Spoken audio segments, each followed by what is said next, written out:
જાહેરમાં કરાય નહીં. બીજું, ઘરની સ્ત્રી એ પણ પડદામાં જોઈએ. અને ત્રીજું, લક્ષ્મી કેટલી છે એના પ્રચાર કરાય નહીં. એ તો ઓટોમેટિક જે દાડે તમારા ઘેર અવસર આવશે ને એ દાડે દુનિયાને ખબર પડી જ જશે કે છોકરી કેવી પરણાઈ બાપાએ. પડી જ જવાની છે ને. આવનાર મહેમાનો દેખશે વૈભવ એટલે ખબર પડી જશે એના ભાઈ શું છે. એના માટે રોજ કઈ બેનરો મારવાની જરૂર નથી. અને આ વસ્તુ પડદામાં હોય ને તો જ શોભે.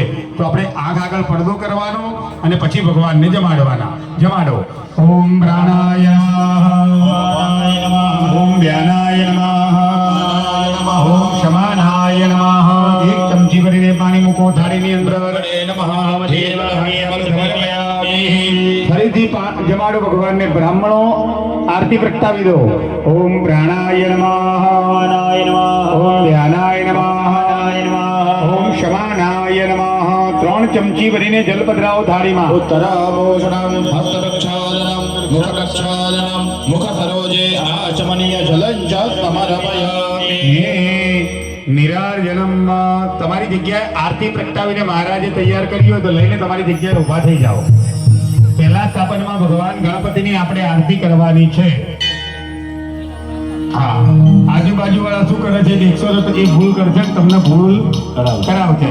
એટલે મહારાજ બોલે એટલું કરવાનું. જય ગજાનન. बहुत अच्छे. जय गणेश जय गणेश जय गणेश देवा.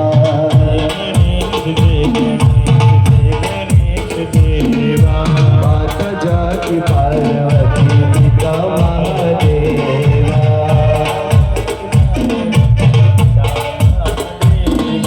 जय गणेश जय गणेश जय गणेश देवा.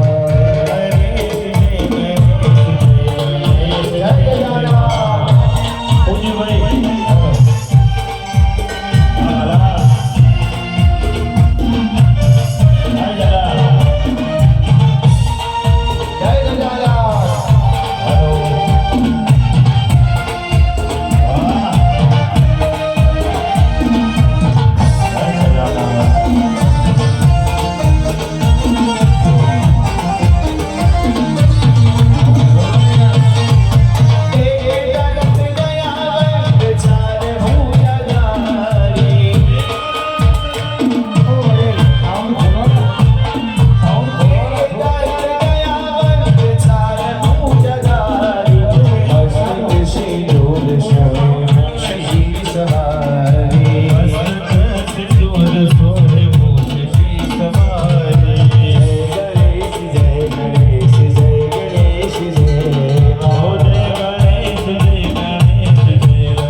गुणमण्डिताय धीमहि गुणदेवताय गुणशरीराय गुणमण्डिताय धीमहि गुणातीताय गुणाधीशाय गुणप्रविष्टाय धीमहि एकदन्ताय वक्रतुण्डाय गौरीप्रदयाय धीमहि गणेशाय भारतन्द्राय श्रीगणेशाय धीमहि एकदन्ताय वक्रतुण्डाय गौरीप्रदयाय धीमहि गणेशाय भारतन्द्राय श्रीगणेशाय धीमहि गणपति गजानन भगवान की जय। બેસી જાઓ તમારી જગ્યાએ. આરતી લઈ એ થાળી સાઈડમાં મૂકી દેવાની, હાથ ધોઈ નાખવાના જમીન ઉપર બંને પતિ પત્નીએ,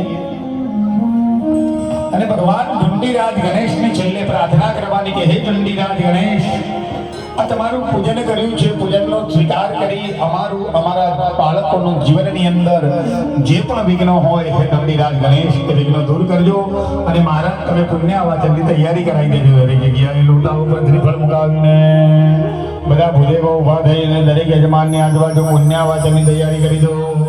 ગણપતિ ભગવાનને પગે લાગી રાખો દરેક યજમાનો.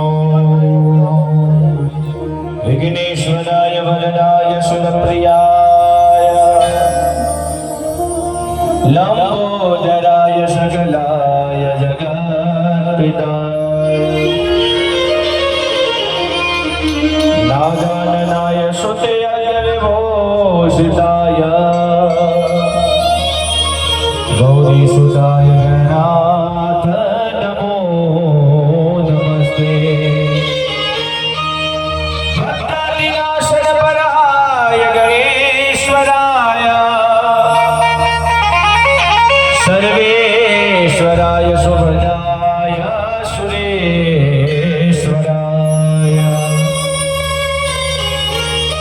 विद्याधराय विकटाय च वामनाय भक्तप्रसन्नवरदाय नमो नमस्ते નમસ્કારામી ચમકી ભરીને પાણી ભરી રાખો. દરેક યજમાનો અને આ પૂજ્યારી સિદ્ધિબુદ્ધિ સહિત ધરીમન મહાગણપતિ સાંગ સપરિવાર પ્રિયતા નમઃ. પાણી મૂકી દેજો. બોલ શ્રી ગજાનંદ ગણપતિ મહારાજ કી જય. ગણપતિ ભગવાનની પૂજા પૂર્ણ થઈ. હવે પછીનું પૂજન કરવાનું છે ભગવાન પુણ્યાવાચન. તમારી આગળ એક કળશ મૂક્યો છે અને કળશની ઉપર એક શ્રીફળ મૂક્યું છે. હવે ટૂંક સમયની અંદર ભારતની અંદર દુનિયાનું સૌથી મોટું માનવ મેળામણ ભેગું થયું હતું. કઈ જગ્યાએ ખબર છે તમને? મુખ્ય યજમાન શ્રી, તમને ખબર છે દુનિયાનો સૌથી મોટો મેળો ક્યાં ભરાયો હતો? ઇલાહાબાદની અંદર, પ્રયાગરાજ કુંભ. ત્યાં આગળ જે કુંભની પૂજા થઈ તે અમૃત કુંભની આપણે આ પૂજા કરવાની છે. સમુદ્ર મંથન થયું અને દેવોને દાનવો વચ્ચે સમુદ્ર મંથન થયું અને 14 પ્રકારના વસ્તુઓ સમુદ્રમાંથી ઉત્પન્ન થઈ. સૌથી પહેલા નીકળ્યા ત્યાં આગળથી પારિજાત નામનું વૃક્ષ. એ પારિજાત નામનું વૃક્ષ ક્યાં ગયું? ભગવાન ઇન્દ્રને સ્વર્ગમાં પ્રાપ્ત થયું. ત્યાર પછી લક્ષ્મીજી નીકળ્યા, વિષ્ણુજીને વળ્યા. 9 રત્ન નીકળ્યા, એ 9 ગ્રહોને વળ્યા. ધેનુકા નામની ગાય નીકળી, એ પણ સ્વર્ગમાં ગઈ. ત્યાર પછી કાલકૂટ નામનું ઝેર નીકળ્યું, એ ભગવાન મહાદેવે કંઠમાં ધારણ કરી અને નીલકંઠ કહેવાયા. અને બધું જ મંથન કરતા કરતા કરતા કરતા કરતા છેલ્લે આ અમૃત કલશ નીકળ્યો. એ અમૃત કલશની પૂજા છે. આ અમૃત કલશ પાસેથી 5 પ્રકારના આશીર્વાદ પ્રાપ્ત કરવાના છે. સૌ પ્રથમ પહેલો આશીર્વાદ પ્રાપ્ત કરવાનો છે જીવનમાં પુણ્યનો. આજે તમે તો જે પણ કંઈ બેઠા છો ને, મેં તમને સવારે જ કીધું કે ડીસાની 7 લાખ પબ્લિકમાં આ 25 જણા કેમ કે એ પુણ્ય લલાટની અંદર આજના દિવસે ભગવાને લખેલું હતું. તમારું પુણ્ય હતું તો તમે બેઠા. એકલું પૈસા આપવાથી કંઈ થતું નથી. નકે લાગ આવવા તો એવો માણસ આવશે ને સાંજ સુધીમાં જે તમારા કરતા વધારે પણ પૈસા ભગવાન આગળ મૂકીને જતો રહેશે. પણ ભગવાને એની સેવાનો સ્વીકાર કર્યો, એની પૂજાનો નહીં. અને તમને ભગવાને સમય આપ્યો. પૈસા તો બધા આપે જ છે, અહીં જેટલા આવે છે ને બધા 15-25 રૂપિયા કોઈક મંદિરમાં મૂકીને જ જવાના. કોઈ અહીંથી 5 રૂપિયા લઈ જવાનું નથી. પણ ભગવાને તમને શું આપ્યું? 8-8 કલાક 10-10 કલાક એની સેવા કરવાનો લાવો આપ્યો. આ પુણ્ય છે. અને પુણ્ય વગર મળતું નથી. તો પહેલો આશીર્વાદ માંગવાનો કે પરમાત્મા દિન પ્રતિદિન અમારું પુણ્યનો વધારો થાય. બીજો આશીર્વાદ એ કલશ પાસેથી માંગવાનો છે કલ્યાણ થાય. જો પુણ્ય કરેલું હશે તો 151% તમારું કલ્યાણ થવાનું ને થવાનું જ. કે આપણો ધર્મ કહે છે કર્મણ્યેવા અધિકારસ્તે મા ફલેષુ કદાચન. તું કર્મ કર, એનું ફળ આપવા માટે હું બેઠો છું ને બેઠો જ છું. પણ આપણે શું કરીએ છીએ? કર્મ કરતા પહેલા ફળ જોઈએ છે. એનું નામ શું ખબર છે? બાધા. એ ભગવાને હનુમાનજી મહારાજ મારા છોકરાને 12માં 85% આવશે તો 1 કિલો બુંદી ધરાય, 80 આયા કેન્સલ. આપણે આ વેપાર કરીએ છીએ ભગવાન જોડે. હા, એ શક્ય નથી. ભગવાનને ઉલ્લુ બનાવાય નહીં. એના બાળકને પરીક્ષા ચાલુ થતા પહેલા હનુમાનજી પાસે લાવો અને ઉભો રાખો. પેડાની જરૂર નથી કે લાડવાની જરૂર નથી. ખાલી ભગવાનને એટલું કહેવાનું કે ભગવાન મને મદદ કરજે પરીક્ષામાં. ઓટોમેટિક મારો હનુમાન તો આને પરીક્ષામાં મદદ કરવા પહોંચશે. પણ પહેલા આવવું પડે. ભગવાન પાસ કરે તો લાડવા ધરાય, ન પાસ કરે તો કેન્સલ. ભગવાન વેપારી નથી, સોદા કરવા બેઠો નથી. ભગવાન પાસે શ્રદ્ધાથી આવવું પડે. જો કર્મ કરશો તો ઓટોમેટિક કલ્યાણ થવાનું ને થવાનું. ત્રીજા નંબરનો આશીર્વાદ માંગવાનો વૃદ્ધિ બધું. પરમાત્મા અમારા ઘેર દીકરા, દીકરાના ઘેર દીકરા, દીકરાના ઘેર દીકરા. અમારી પાસે જે મિલકત છે એ મિલકત 4 ગણી કરીને મારા બાળકને આપું, એ એની 4 ગણી કરી એના બાળકને આપે. અમારો વંશનો વેલો ચાલુ રહે, અમારી પ્રગતિ ચાલુ રહે. ચોથો આશીર્વાદ માંગવાનો છે તે જીવનમાં સૌથી મહત્વનો છે. કદાચ એક ટાઈમ પુણ્ય ના હોય ને તો ચાલે, એક ટાઈમ કલ્યાણ ના થાય તોય ચાલે, એક ટાઈમ 2 પૈસા ઓછા હોય ને તોય ચાલે. પણ ગુજરાતીમાં એક કહેવત છે, પહેલું સુખ તે જાતે ન રહ્યા. આ શરીર સારું ના હોય ને તો જીવનનું કોઈ સુખ ભોગવી શકાતું નથી. કદાચ ભગવાને કરોડો નહીં અબજો રૂપિયા આપ્યા હોય અને 25 વર્ષે લખવો પડી જાય તો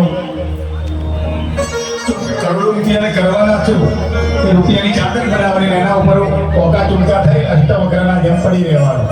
કોક પાણી પીવડાવો તો પીવાનું, કોક પકડીને હાથ પકડીને બાથરૂમ લઈ જાય તો જવાનું. કરોડ રૂપિયા હોય તો પણ જીવન જીવવાનો આનંદ આવે નહીં. એટલે ભગવાનને પ્રાર્થના કરવાની કે જે પણ સમય તે નક્કી કર્યો છે મૃત્યુનો, એ તો ફાઇનલ જ છે. એમાં 1 સેકન્ડ આગી પાછી થવાની નથી. પણ જેટલું જીવીએ એટલું નિરોગી જીવીએ. અને 5મો ને છેલ્લો આશીર્વાદ માંગવાનો. મહારાજ સવારથી સારી વાતો કરે છે, પણ સૌથી વધારે જરૂર છે નહીં પડે. સમુદ્ર મથના આજાતા જગદાનંદકારિકા હરિ પ્રિયા ચ મંગલ્યા રામ ચ શ્રીયમ પ્રવંતુના. સમુદ્રનું મંથન થયું અને જે પવિત્ર લક્ષ્મીજી ઉત્પન્ન થયા એ લક્ષ્મીજી અમારા ઘરે આવે. મહારાજ સવારની વાતો કરે છે, સારી આખો રાવ વાતો કરશે. પણ સાંજ પડશે સૌથી પહેલી શેની જરૂર પડશે? લક્ષ્મીની. હવે પેલા મનોજ મહારાજે કહે છે કે બધા બેઠા હતા, લાવો જે ચડાવો બોલ્યા હતા ને એ બધું લાવો. જમણવાર વાળા જમણવારનું લાવવાનું, મંડપ વાળા મંડપનું લાવવાનું. પછી મનોજભાઈ ભાઈ જાય લાવો મારા બ્રાહ્મણો. खुदा पैसा खुदा नहीं है, लेकिन खुदा से भी कलयुग में कम नहीं है. પૈસાની પણ જરૂર દરેક જીવનમાં પડે છે. તો ભગવાનને કહેવાનું કે ભગવાન પવિત્ર લક્ષ્મી, જે લક્ષ્મીથી અમને આવા કાર્ય કરવાની સૂચે. આજે એક વસ્તુ છે કે અહીંથી રાજસ્થાન કેટલું દૂર છે? કલાકનો રસ્તો જ ને. આ પૈસા વાપરવા તો ના વાપરો, પણ આજે તમારો પૈસો ધર્મમાં વપરાયો. કેમ કે કંઈક મહેનતનો પરસેવાનો પૈસો હશે તો ધર્મ વપરાયો. પાછલા બાયણે લાયા હોય તો પાછલા બાયણે જ જાય. આજે ધર્મનો પૈસો વાપરવા માટે તમે 11 કપલ બેઠા છો તો ભગવાનને કહેવાનો સારી લક્ષ્મીના આશીર્વાદ આપજે. એ કળશ છે તમારો જમણો હાથ અડાડી રાખો.